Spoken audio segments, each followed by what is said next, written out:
Bonjour à toutes et à tous et bienvenue sur Grand Lille TV pour cette nouvelle édition du Rendez-vous de l'Écho. Et aujourd'hui, nous sommes en compagnie de Samia Moujane. Bonjour. Bonjour Adrien. Vous êtes la responsable marketing du groupe Plopsa, Plopsaland La Panne, un des parcs du groupe. Et on va en parler en détail avec vous aujourd'hui.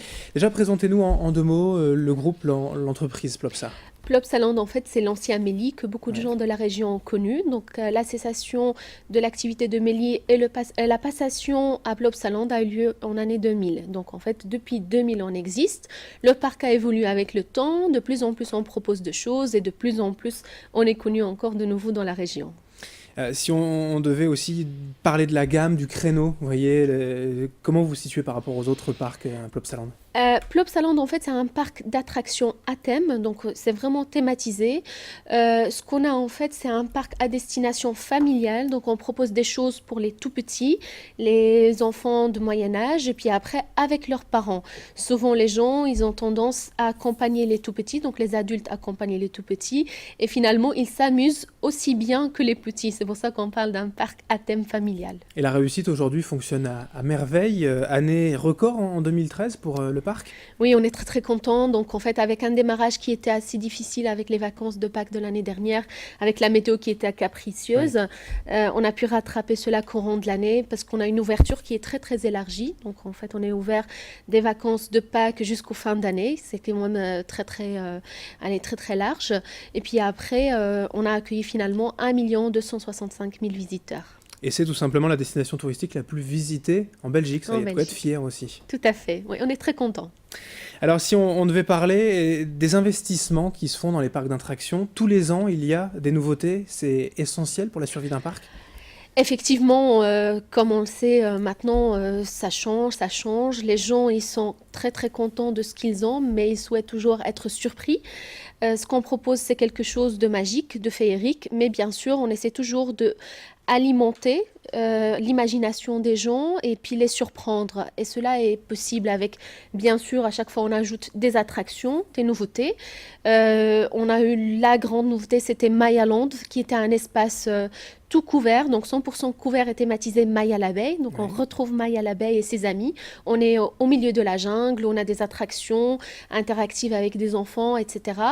Et après, donc en fait, on a eu la nouveauté qui est la zone viking. Donc ça s'appelle Vikiland. C'est une zone viking, c'est un village tout simplement, un village avec deux attractions. Une attraction sensationnelle qui s'appelle la Grande Vague. Donc en fait, c'est un dracar qui tourne sur lui-même et puis après qui fait un parcours avec des montées et des descentes assez rapides. Donc on arrive à 70 km/h et une attraction Viki de Battle. Donc c'est une bataille où on doit attaquer les autres et attaquer les spectateurs, etc. Donc en fait, c'est très interactif.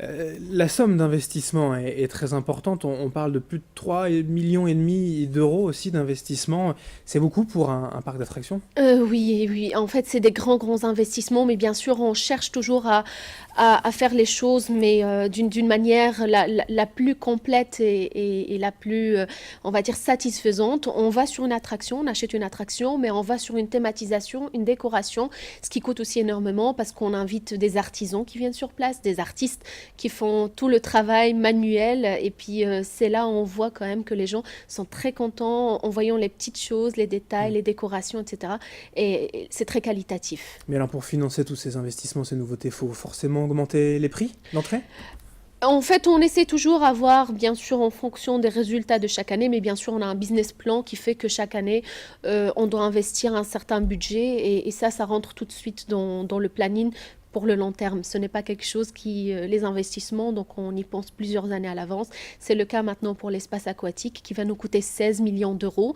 Le chantier a déjà commencé en septembre 2013 et normalement on ouvre les portes de cet espace aquatique, ça s'appelle le Plops Aqua.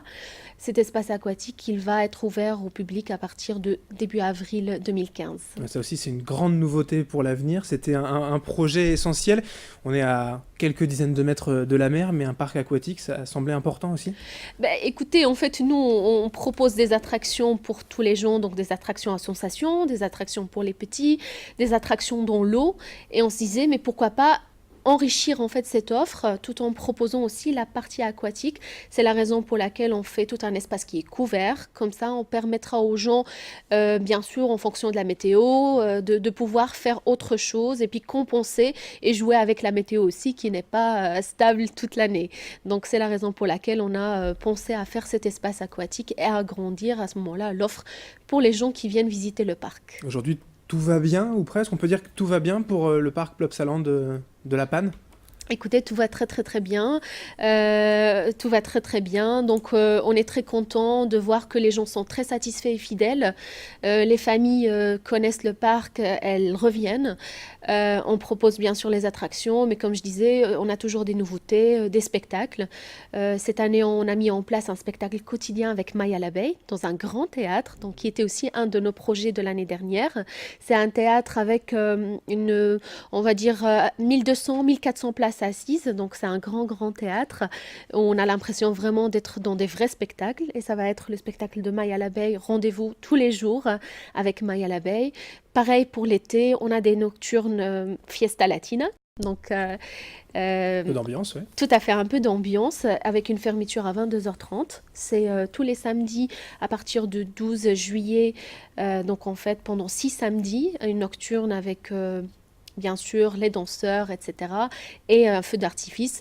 Plus les Viking Summer Nights, ce sont des soirées d'été Viking pendant les dimanches, 4 dimanches l'été. Merci Samia Moujane d'avoir été avec nous. Je Je rappelle vous que en vous êtes responsable marketing de Plopsa, donc de ce groupe des parcs d'attractions. Merci. Merci à vous.